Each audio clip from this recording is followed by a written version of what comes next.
जन्म कुंडली का राज। राजस्थान के एक छोटे से गांव कुंडलिया में एक शांत सुबह थी। सूरज अभी पूरी तरह उगा भी नहीं था कि एक छोटी सी हवेली से एक बच्चे की रोती आवाज सुनाई दी। घर के अंदर एक औरत, सावित्री, अपनी नन्ही सी बेटी को गोद में लिए बैठी थी। उसकी आंखों में आंसुओं के साथ एक अजीब सी मुस्कान थी, जैसे उसने अपने जीवन का सबसे बड़ा वरदान पा लिया हो। उस लड़की का नाम रखा गया मीरा। गांव में परंपरा थी कि किसी भी नए जन्म के साथ पहले उसकी जन्म कुंडली बनाई जाती थी।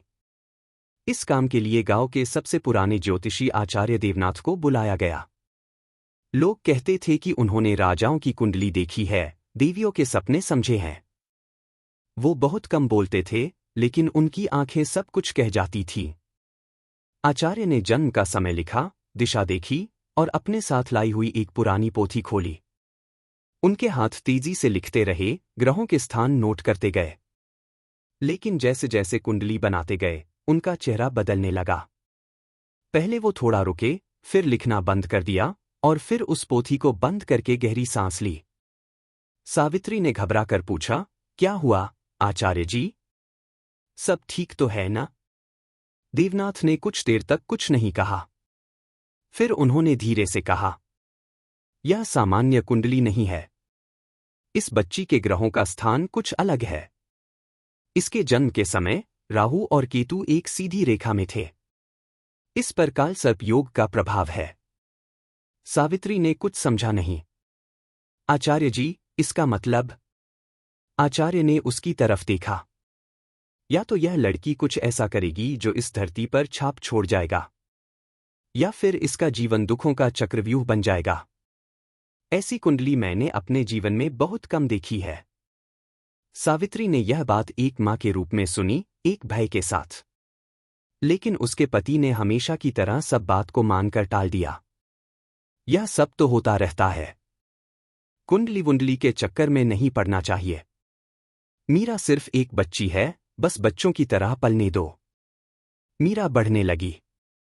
सब कुछ सामान्य था, लेकिन कुछ चीजें छिपी हुई सी थीं। उसकी आंखें कभी कभी ऐसे देखती जाती थीं जैसे किसी और जगह में हो।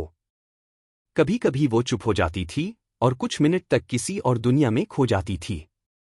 जब मीरा 4 साल की थी, तब उसने पहली बार अपनी मां से एक अजीब बात कही। मां, कल रात मैं एक जगह गई थी। एक बड़ा सा मंदिर था और उसमें एक शिवलिंग था। कोई मुझे बुला रहा था और मैं जा रही थी।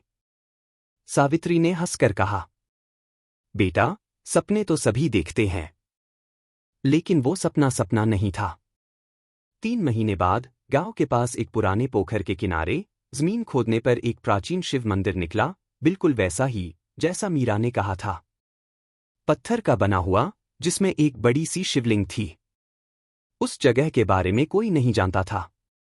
जब यह बात आचार्य देवनाथ तक पहुंची, तो वो तुरंत मीरा के घर आए। उन्होंने फिर से कुंडली देखी। इस बार उन्होंने और भी गहराई से देखा, पुराने ग्रंथों से मिलाया। कुछ देर बाद वो चुप हो गए। मीरा का जन्म किसी सामान्य कारण से नहीं हुआ। इसकी आत्मा किसी पुराने काल से बंधी हुई है। शायद यह किसी पुराने युग का पैगाम लेकर आई है। इस कुंडली में कुछ छुपा हुआ है, एक राज जो समय के साथ ही खुलेगा। मीरा अभी सिर्फ एक छोटी सी लड़की थी।